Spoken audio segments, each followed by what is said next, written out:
আমি এবারে রিসরা এসে পৌঁছালাম। যে ট্রেনে এসেছিলাম সেই ট্রেন চলে যাচ্ছে দেখুন। এবারে প্ল্যাটফর্ম ওভারব্রিজ দিয়ে উঠে 1 নম্বর প্ল্যাটফর্মে গিয়ে তারপর অটো করে আপনাদের প্রেম মন্দির নিয়ে যাবে। ওভারব্রিজ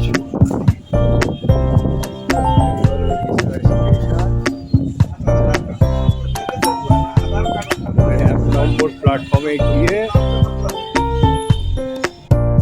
এই রেল গেটের এখান থেকে আপনারা বেরিয়ে, আর এই হলো অটো স্ট্যান্ড। এইখান থেকে অটোতে আপনারা উঠে যাবেন।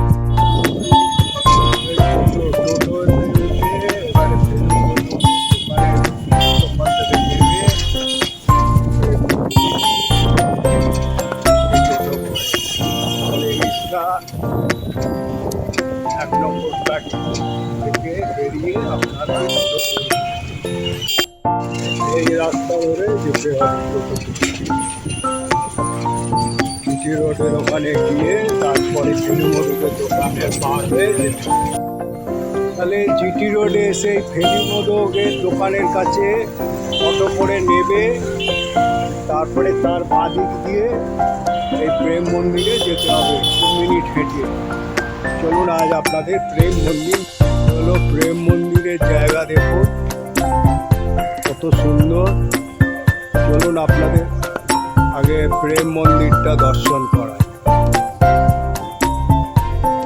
প্রেম মন্দিরে হোমকুণ্ড দর্শন করায়। হোমকুণ্ড দর্শন করাচ্ছি। এখানে হচ্ছে সাধু নিবাস আর বাস আছে সাধুদের। আর এটা হচ্ছে দুর্গা দালান,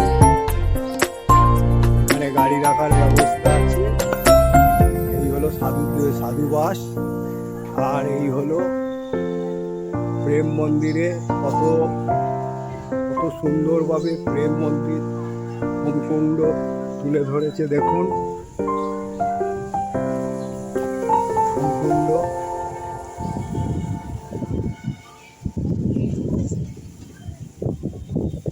হোমকুণ্ডে নিয়ে যাই। সব দেব দেবী কত সুন্দর কাজ করা দেখুন। হোমকুণ্ডটা দেখুন কত সুন্দরভাবে করে তুলেছে, মানে দেখার মতন, তুলনা নেই। এরকম হোমকুণ্ড আপনারা দেখতে পাবেন না। প্রত্যেকটা যে পিলার আছে সেই পিলারে সব দেবদেবীর কাজ করা আছে কত সুন্দরভাবে দেখুন। ওপরটা দেখুন। এই হলো হোমকুণ্ড। এই হলো ওপর দিয়ে হোমকুণ্ডের বেরিয়ে যাবে ধোঁয়া, আগুনের এটা বেরিয়ে যাবে, সেটা তৈরি করেছে। আর কত সুন্দরভাবে হোমকুণ্ডটাকে করেছে দেখুন। কত দেবদেবী সাজিয়ে এই হোমকুণ্ড ওরা গড়ে তুলেছে, দেখার মতন, অতুলনীয়। চলুন আপনাদের হোমকুণ্ড দর্শন করালাম ঢুকিয়ে। দুর্গা দালান হোমকুণ্ড। এখানে শিবের মন্দির আছে। পৌরসভার উদ্যোগে এই ঘাটটা করে দিয়েছে।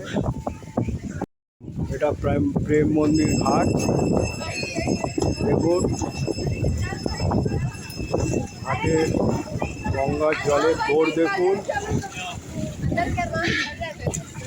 আর ওপারে হচ্ছে খড়দা, ওপার হচ্ছে খড়দা, ওই হলো খড়দা ওপারে। ওপার থেকেও এই প্রেম মন্দিরে আসতে পারেন। এটা প্রেম মন্দিরের ঘাট। আর এই হলো রিসরা জেটি ঘাট। এই হলো রিসরা জেটি ঘাট। তাহলে আপনারা যদি শিয়ালদা হয়ে আসেন তাহলে খড়দা নেবে, খড়দা জেটিঘাট পার হয়ে চলে আসবে রিসরা জেটিঘাটে। তার পাশেই প্রেম মন্দির। চলুন আপনাদের প্রেম মন্দির দর্শন। এই হলো প্রেম মন্দিরে। আর এই হলো প্রেম মন্দির স্থাপিত হয়েছে 1340 বঙ্গাব্দে।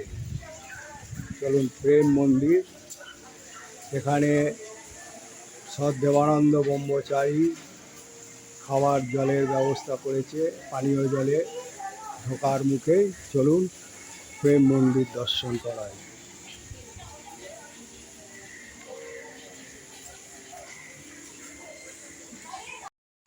আজ আপনাদের প্রেম মন্দিরে এনেছি, কত সুন্দর এতে আপনারা আপনারা ঢুকেই পেয়ে যাবেন প্রথমে শিবলিঙ্গ। এই শিবলিঙ্গ দর্শন করুন, কত সুন্দর। আর সোমবার শিবের মাথায় সব জল ঢেলে গেছে। এ হলো নাট মন্দির, কত সুন্দর নাট মন্দির দেখুন। প্রত্যেকটা ব্রহ্মচারী মহারাজদের, যারা বালানন্দ মহারাজ, তারানন্দ মহারাজ, সব যত মহারাজ আছে তাদের এখানে নাট মন্দিরে ছবি তুলে ধরা হয়েছে। এখানে তুলে ধরেছে মহাভারতের সেই যুদ্ধের কৃষ্ণ সারথী আর অর্জুন যুদ্ধ করছে সেইটা তুলে ধরেছে। তারপর এখানে আপনার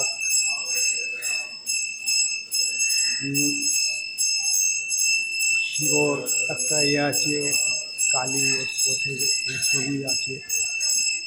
এখন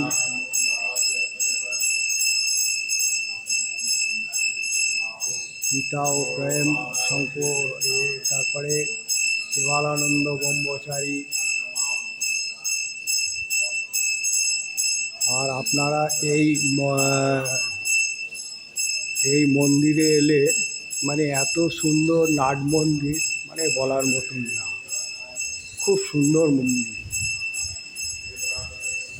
মানে তুলনা নেই এই ছোট্ট জায়গার মধ্যে। তারপরে গাছ, কত সুন্দর গাছ ফাছ বসিয়ে করেছে দেখুন, এগুলো দেখার মতন। এবারে আপনাদের নিয়ে যাচ্ছি মূল মন্দিরে।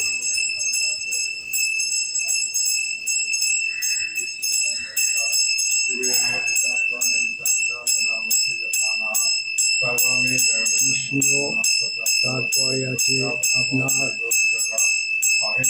রাধা, তারপরে গুরুদেব, তারপরে অর্ধপুরুষ হচ্ছে শিব পার্বতী, আর আছে গুরুদেব। পুজো চলছে দেখুন, কত সুন্দরভাবে পুজো চলছে। মহারাজ পুজো করছে। যাক, আমি সৌভাগ্য যে সময় পুজোটা অন্ত করতে পারছি।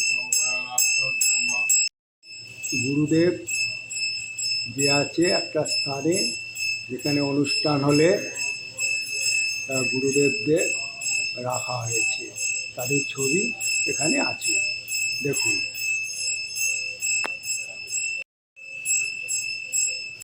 এখানে এলে পায়খানা বাথরুমও আছে, কোনো অসুবিধা নেই আপনার। তারপর এখানে গাছগাছালি রয়েছে, আমি পুরো ঘুরে ঘুরে মন্দিরটা দেখাচ্ছি আপনাদের দেখুন।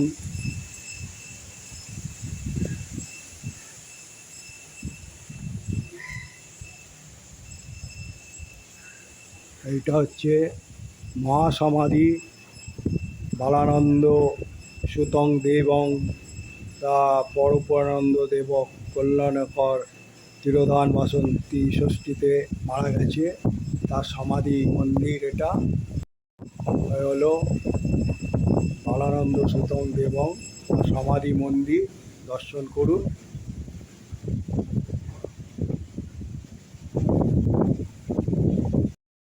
এ হলো সমাধি মন্দির, আপনাদের দর্শন করাচ্ছি। সমাধি মন্দির একেবারে গঙ্গার পাড়ে এই সমাধি মন্দির, কি সুন্দর। এটা হচ্ছে গুরুমা, এখন গুরুমাকে পুজো করা হচ্ছে দেখুন।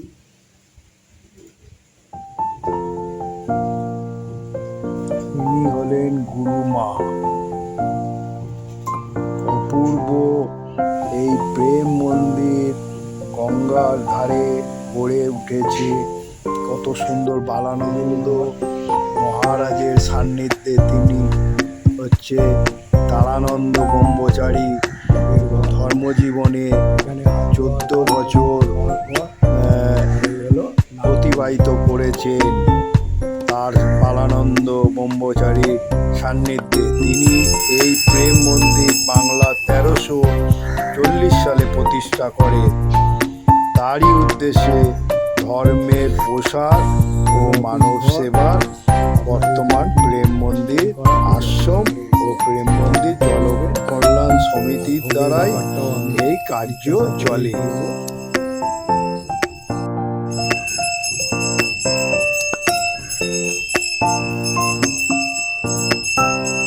এই হলো নাট মন্দির, বারাণসী সমুদ্র শ্রীমৎ শ্রী দারানন্দ ব্রহ্মচারী তার জীবনের 14 বছর অতিবাহিত করেছে শ্রী শ্রী দারানন্দ মহারাজের সান্নিধ্যে। এই প্রেম মন্দির বাংলা 1340 সালে প্রতিষ্ঠিত হয়।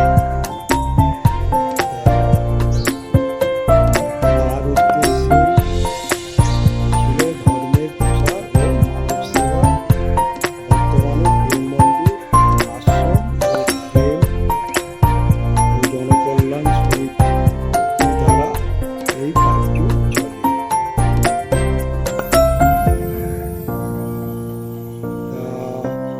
হচ্ছে জগৎ গুরু শঙ্করাচার্য শ্রীমৎ স্বামী সদানন্দ সরস্বতী মহারাজ গঙ্গা পুজো করে। কীভাবে যাবে? হাওড়া, ব্যান্ডেল, বর্ধমান, তারকেশ্বর, কাটোয়া, আরামবাগ লোকালে হয়ে রিসরা নেবে 1 নম্বর প্ল্যাটফর্ম থেকে আপনি আসবেন হচ্ছে ফেলু মোদকের মিষ্টির দোকান জিটি রোডে।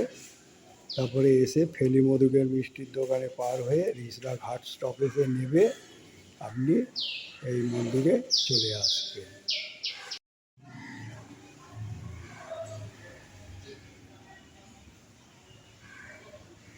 অর্ধপুরুষ অর্ধনারী বিশিষ্ট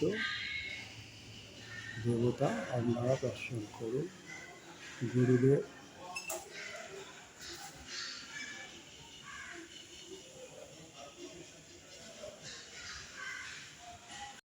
এখানে ধূপ মোমবাতি জ্বালবেন। এই মন্দিরে এসে আপনারা পুজো দিতে পারেন, কিন্তু পুজোর সামগ্রী আপনাদের কিনে আনতে হবে। এই হলো প্রেম মন্দির জনকল্যাণ সমিতি। এখানেই আছে হোমকুণ্ড।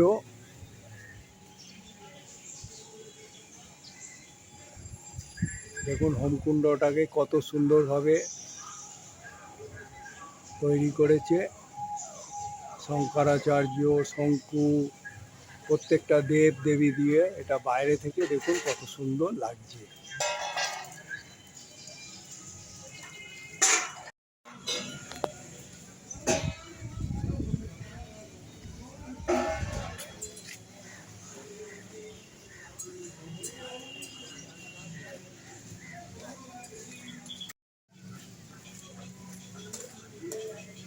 এ হলো সাধুদের থাকার জন্য প্রেম মন্দির, আর এই গঙ্গার ঘাট। এই হলো প্রেম মন্দির।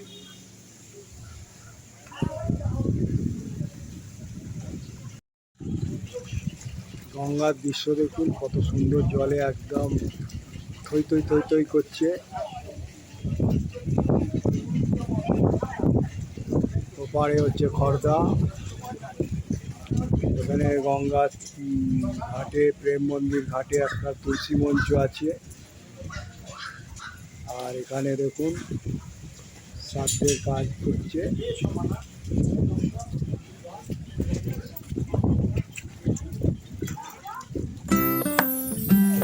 গঙ্গার দৃশ্যটাকে আপনাদের তুলে ধরছি।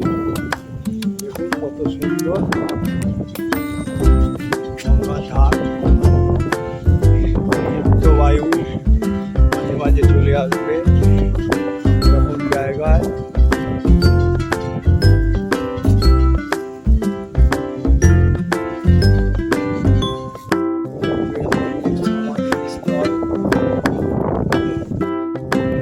মুক্ত বায়ু দেখুন,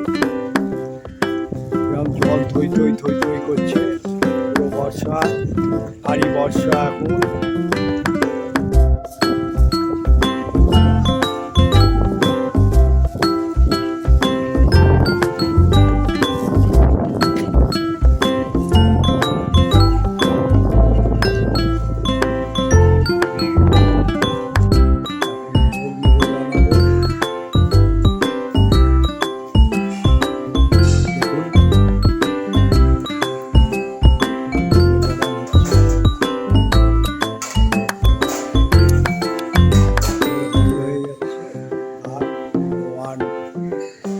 তারপরে ভোগ আরতি হয়।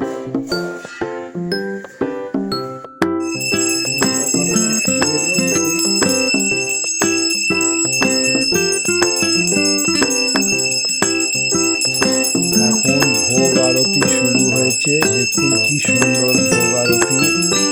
এখানে আজ বৃষ্টির জন্য মন্দিরে খুব একটা ভিড় হয়নি, 4-5 জন ছিল, তাই আমি আজকে বেশ ভালোভাবে মোটামুটিভাবে ভিডিওটা তৈরি করছি।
আরতি হয়ে গেছে, এবারে রঙ্গশালায় নিয়ে মন্দিরে ভোগ।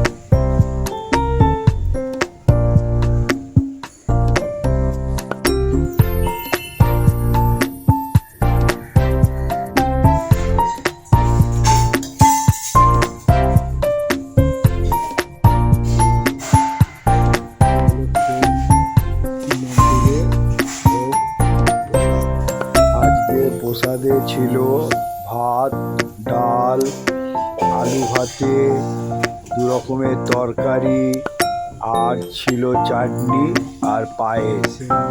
আমি তৃপ্তি ভরে এই প্রসাদ গ্রহণ করলাম। আপনাদের যতটুকু পারলাম আমি। মহারাজজি, আপনার নাম?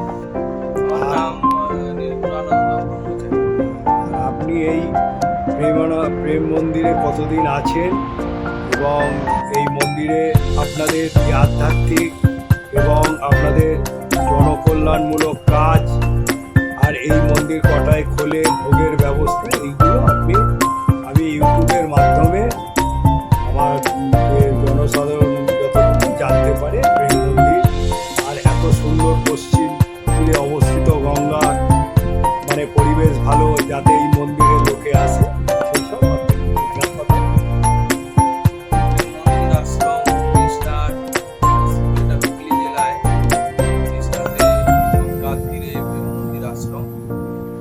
আশ্রম প্রতিষ্ঠা করেন পরম পূজ্যপাদ শ্রীমৎ বালানন্দ ব্রহ্মচারী মহারাজের শিষ্য ব্রহ্মলীন শ্রীমৎ তারানন্দ ব্রহ্মচারী মহারাজ তিনি আশ্রম প্রতিষ্ঠা করেন 1934 সালে। তারপর থেকে এই আশ্রম একটি কুঠিয়া নির্মাণ করেন, সেখানে তিনি সাধন ভজন করতেন। দেওঘরের বালানন্দ ব্রহ্মচারী মহারাজের পরম্পরা অনুযায়ী সাধন ভজন যোগ সাধন মন্ত্র জপ পুজো পাঠ এরকম একটা সাধা, তারপরে বেদান্ত চর্চা। দেওঘরের কোথায় এটা?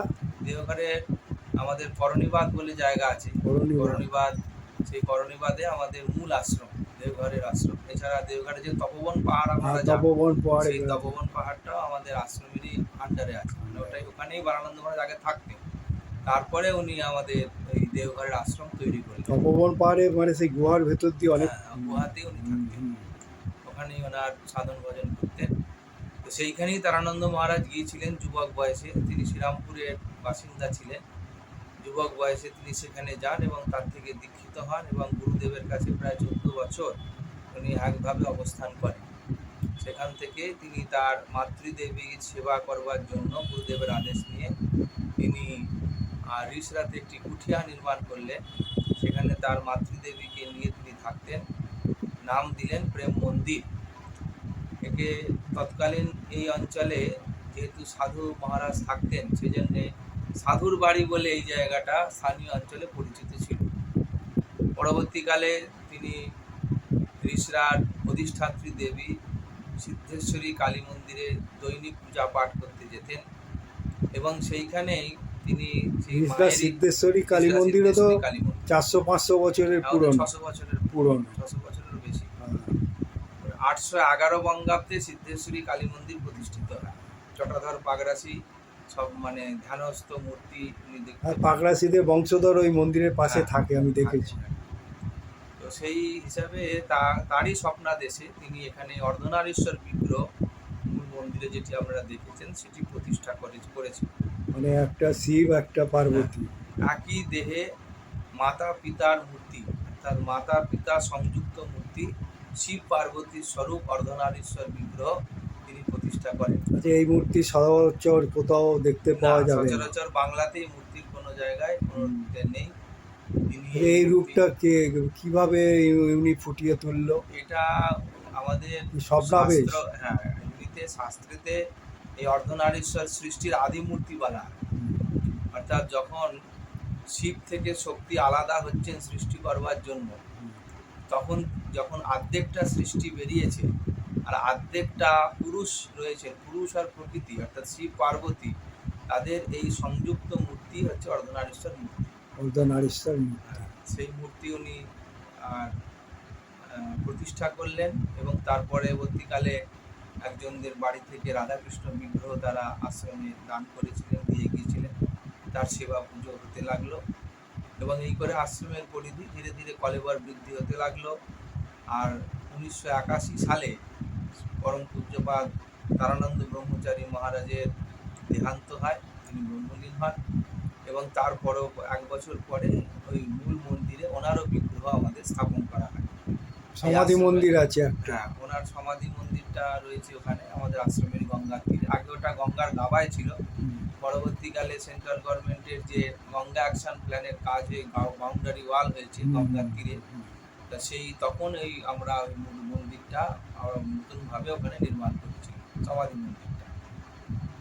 এই আশ্রমে আমাদের বছরে 4টি মূল উৎসব হয়। একটি হচ্ছে সামনে আসছে দুর্গা পূজা, অন্নপূর্ণা পূজা, গুরু পূর্ণিমা, আর অর্ধনারীশ্বর মহাদেবের পৌষ শুক্লা চতুর্দশী তিথি প্রতিষ্ঠা হয়েছিল। সেই হিসাবে সেই তিথিটাকে কেন্দ্র করে 3 দিন ব্যাপী উৎসব চলে। সেটা কোন সময় হয়? ওটা পৌষ মাসে, পৌষ মাসে শুক্লপক্ষে চতুর্দশী তিথিতে প্রতিষ্ঠা। সেই উপলক্ষে 3 দিন আমাদের অনুষ্ঠান হয়।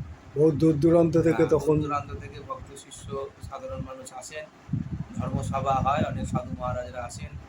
অন্নপূর্ণা পুজোর আগের দিনেও আমাদের এখানে, যেহেতু তারানন্দ মহারাজের তিরোধান তিথিটা অন্নপূর্ণা পূজার 2 দিন আগে ছিল, সেই উপলক্ষেও অন্নপূর্ণা পুজো 3 দিন ব্যাপী উৎসব চলে। বহু সাধু সন্ত মহারাজরা আসেন, ধর্মসভা হয়, ভক্তি সঙ্গীতের অনুষ্ঠান হয়, অগণিত ভক্ত আসেন, প্রসাদ পান। এইভাবে 4টি মূল উৎসব আশ্রমে রয়েছে। মেন 4টি উৎসব মেন।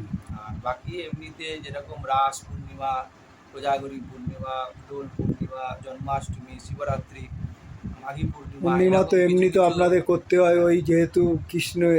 হ্যাঁ, যেহেতু সেই জন্য এই উৎসবগুলো আমাদের চলে। মূলত আশ্রমের যে সন্ন্যাসী পরম্পরার যে ধারা, আদিগুরু শঙ্করাচার্যের যে পরম্পরা, সেই পরম্পরাকে মেনেই আমরা সেই পরম্পরারই সাধু সন্ন্যাসী, এবং সেই পরম্পরা মেনেই আমাদের মানে শঙ্করাচার্যের পরম্পরা। পরম্পরা মেনে আপনারা। আর এখানে আমাদের এগুলো তো গেল আধ্যাত্মিক দ্বার, আপনাদের সেবামূলক। হ্যাঁ, আমাদের আত্মানং মোক্ষার্থম জগদ্ধিতায় চ সন্ন্যাসীর ব্রত থাকে।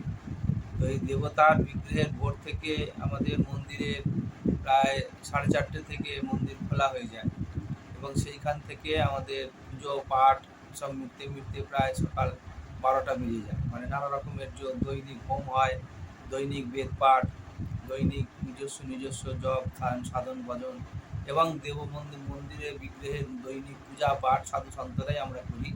তো এইসব করতে করতে আমাদের এই সময় যায়। আর তারপরে আশ্রমের নিত্য ভোগ হয়। ভোগের সময় হচ্ছে দুপুরবেলা 1টার সময় ভোগ হয়। আর আচ্ছা, ভোগের কি কোনো মূল্য আছে আগের দিন? ভোগের আমাদের মূল্য বলতে আমাদের আগে জানাতে হয়। কেউ যদি পার্সোনাল ভোগ দেয় তার লোকজন নিয়ে এসে খাওয়ার জন্য, তাহলে পরে আমাদের একটা ব্যবস্থা আছে। তাহলে একটা ফোন নাম্বার যদি দিয়ে দেন তাহলে আমাদের আমরা। অফিসের ফোন নাম্বার, যিনি আছেন অফিসে, তার ফোন নাম্বারে যোগাযোগ করতে হবে। আর দ্বিতীয় হচ্ছে আমাদের এখানে তারপরে বিকেলবেলাতে দৈনিক পাঠ হয় আশ্রমে নাট মন্দিরে। সাধারণ অনেক মানুষ আসেন, দৈনিক গীতা পাঠ, স্তোত্র পাঠ, কোনো ধর্মগ্রন্থ পাঠ।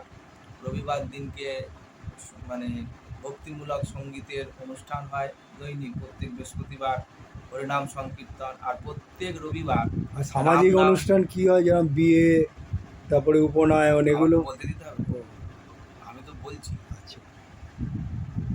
আমাদের দৈনিক বিকেলবেলায় যে পাঠ হয়, রবিবার দিনকে আমাদের রাম নাম সংকীর্তনের পাঠ হয়।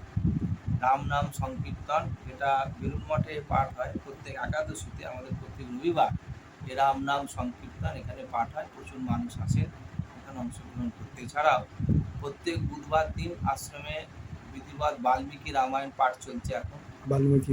শনিবার দিনকে আমাদের সকালবেলায় 12টার সময় বেদান্তের ক্লাস হয়, 12টা থেকে 1টা কোনো গ্রন্থ ধরে হয়।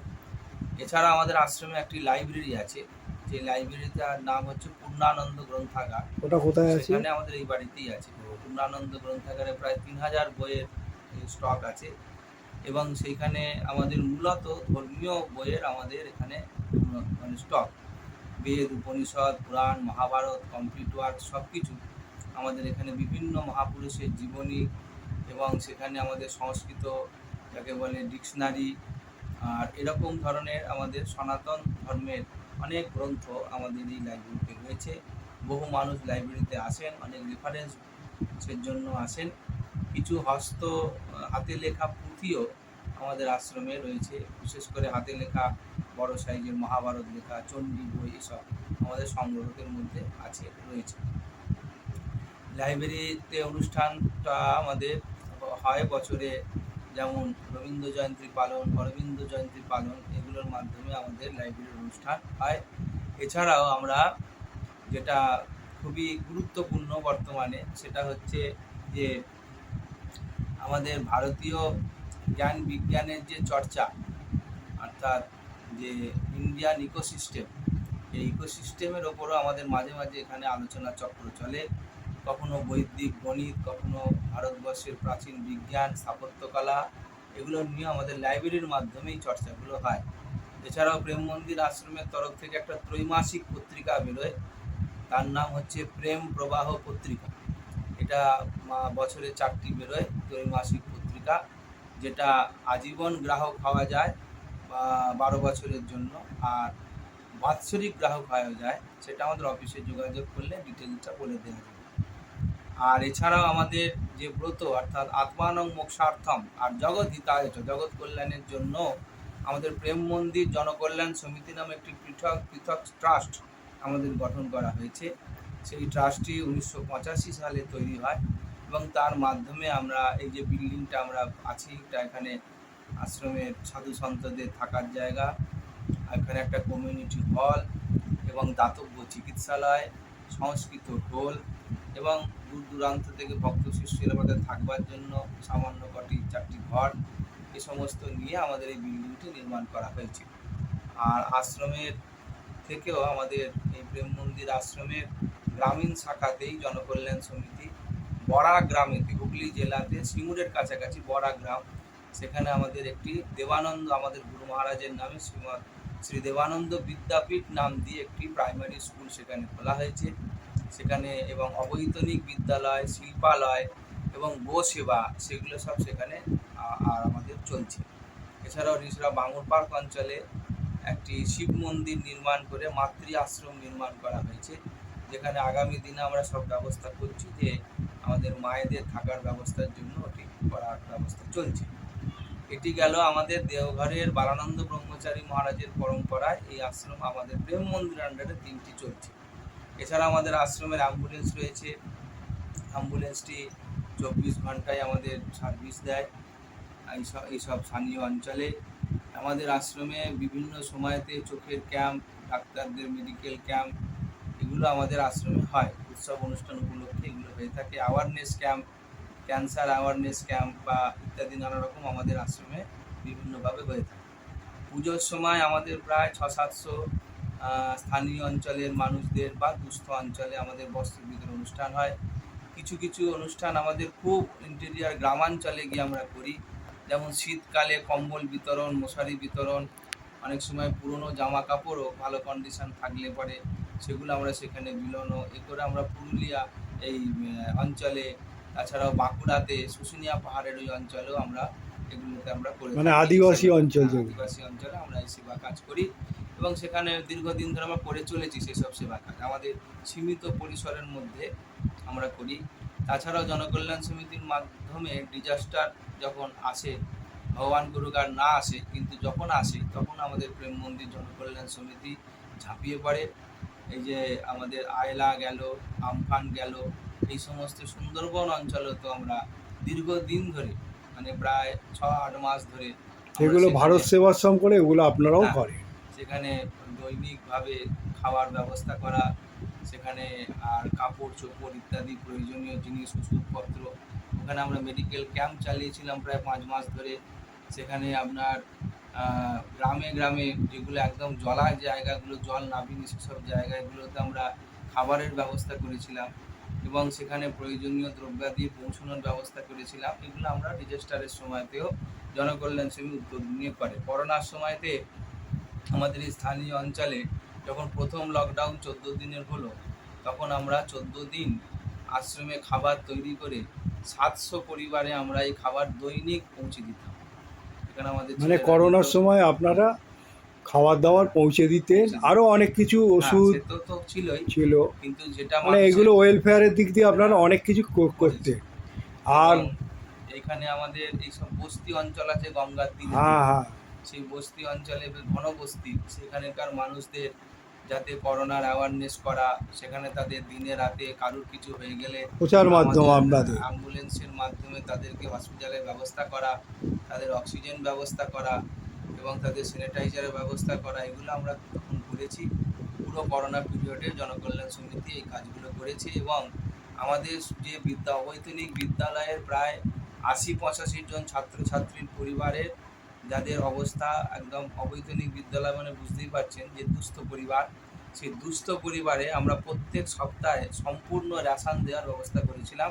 প্রায় করোনা পিরিয়ডটা পুরোটা চলাকালীন তাদের সাবান থেকে, মাজন থেকে, তেল থেকে, খাবার সামগ্রী, আটা, ময়দা, চাল, 3-4 রকমের ডাল, তারপরে আপনার তেল, ঘি, যেরকম একটা সংসারে লাগে পুরোটাই খাদ্য সামগ্রী দেওয়ার ব্যবস্থা আমরা সেই সময় করোনার সময় করেছিলাম জনকল্যাণ সমিতির মাধ্যমে। এতদ অঞ্চলে জনকল্যাণ তাহলে আপনাদের অনেক সার্ভিস আছে মানে এই করোনার সময়। তার আমি বলতে চাই আপনাদের এখানে ভোগের ব্যবস্থাটা কীরকম? ভোগের ব্যবস্থাটা আমাদের এখানে দৈনিক ঠাকুরের ভোগ হয়। হ্যাঁ, ভোগ প্রসাদ পেতে গেলে অফিসে আগের দিন যোগাযোগ করতে হয় এবং তারপরে সেই অনুযায়ী অফিস থেকে বলে দেওয়া হয় কোন দিন কী ব্যবস্থা হবে। ধন্যবাদ আপনাকে বলার জন্য অসংখ্য। মহারাজজি, আপনি সময় দিলেন, আপনার সময় করে অসংখ্য ধন্যবাদ। নমস্কার।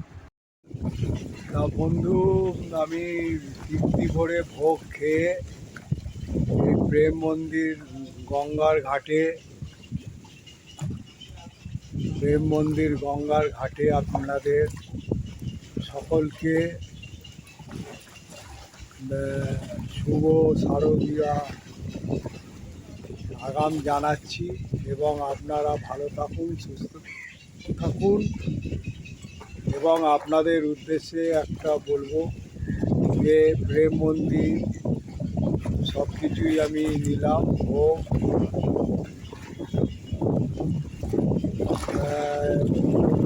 গ্রহণ করেছি, তাই আমি বলবো একটা লাইক এবং যত পারবেন বন্ধুদের শেয়ার করবেন, আর যখন সাবস্ক্রাইব করবেন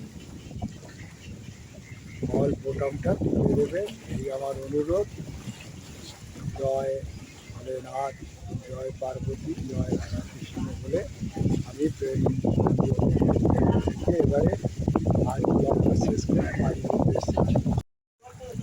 ভারী বর্ষা কেটে যাওয়ার পর গঙ্গার যে উত্তাল সেটা আমি আপনাদের এখানে তুলে ধরলাম। গঙ্গার পাশে যেহেতু প্রেম মন্দির অবস্থিত, আর কি দৃশ্য দেখুন, কি অপূর্ব দৃশ্য। আর প্রেম মন্দিরে এলে আপনারা মুগ্ধ হয়ে যাবেন। এই অপূর্ব প্রেম মন্দিরে আপনাদের আমি এই মহারাজের ইন্টারভিউ দেখিয়েছি, সব কিছুই দেখালাম। এবং প্রেম মন্দির দেখে আপনারা আমাকে নোটিফিকেশানে জানাবেন, আমি এইটাই চাই। আমি এইভাবে আপনাদের মন্দির, তারপরে মেলা, এইভাবে আপনাদের সব দেখাতে থাকবো। আপনারা ভালো থাকুন, সুস্থ থাকুন।